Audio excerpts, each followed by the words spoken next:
how do people who represent agency or systems best kind of collaborate with family partners and youth peer support partners? So how can we best collaborate and and advocate, to your point, Chandrika, that we can all advocate, or that like there's a place at the table for you, you said, Fred. It's just not as a family partner unless you're willing to kind of step into that role, which means stepping away from your other role. I believe it's, we've already kind of covered it, but the best thing that you can do is be open-minded, respect the voice of the youth and the family, and offer a seat at the table.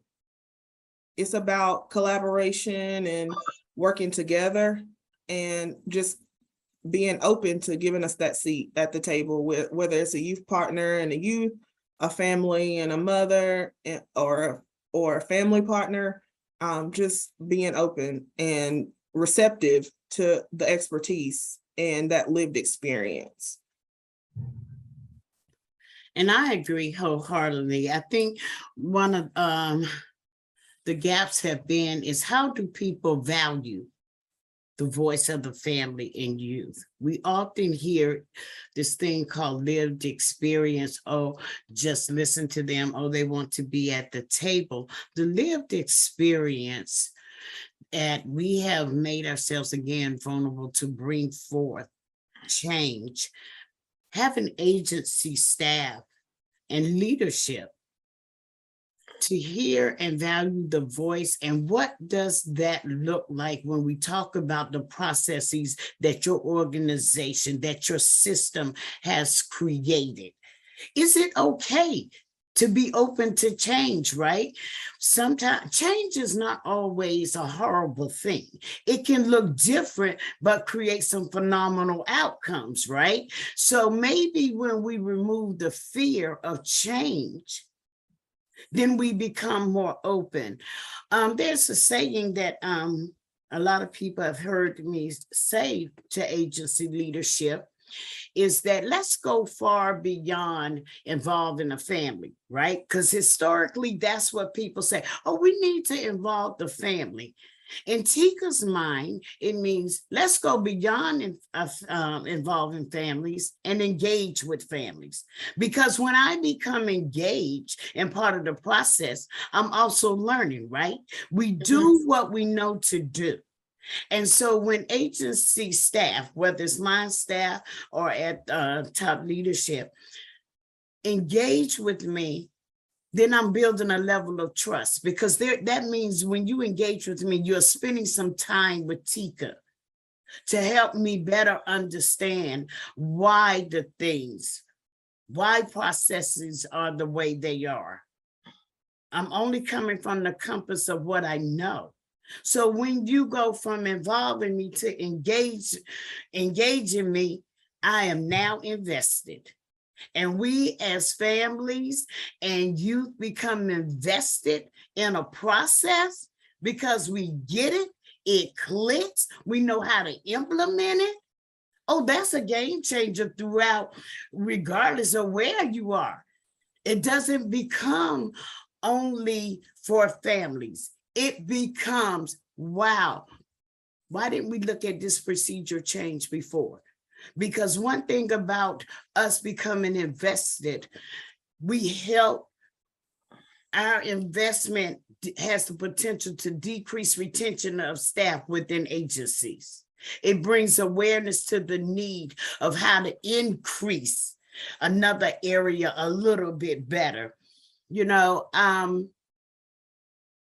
Systems, as we move forward, especially in North Carolina, becoming more open-minded.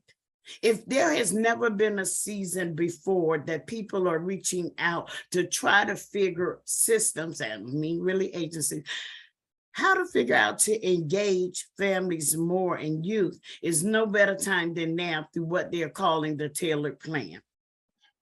Now the tailored plan has put the state of North Carolina in to say, oh, we got to deal with some crisis stuff, right? Families and youth had thought for years, wow, wouldn't it be wonderful if we had a mobile crisis unit, right? We knew that, but it sat on the shelf for a while. Now, because the voice being supported through family and youth, The state of North Carolina is looking at that model. Now the state of North Carolina is reaching out because of the voice of families to share the need to say, this is how we can support our individuals doing better. The system to me and agencies to me are now, leadership is now being more open to valuing. We're not saying that they're 100%. However, I do believe North Carolina Voices Amplified is going to get them closer to 85 to 90%. Okay, I'm just believing in that. But I do believe in the process of going from involvement to engagement to investment, because when we have invested, oh my Lord, we can help with so much. So those are some of my thoughts. And Tika, you know, and when you look at that continuum of involvement and then engagement, and then I think about system of care when it talks about full partnership. That's it. So we then move into that place where you can't tell the difference when you're sitting around the table with agencies and families, who has what. We listen to each other and we value the voices of each and recognize that we all bring a piece to the puzzle, and we allow each other's puzzle to fit, piece to fit. So, you know, just hearing you talk about engagement and how important that is, it just reminds me that our goal is full partnership. And that's where the investment comes. I'm excited that we have the responsibility of bringing forth the voice of system of care, because it shouldn't sit one place.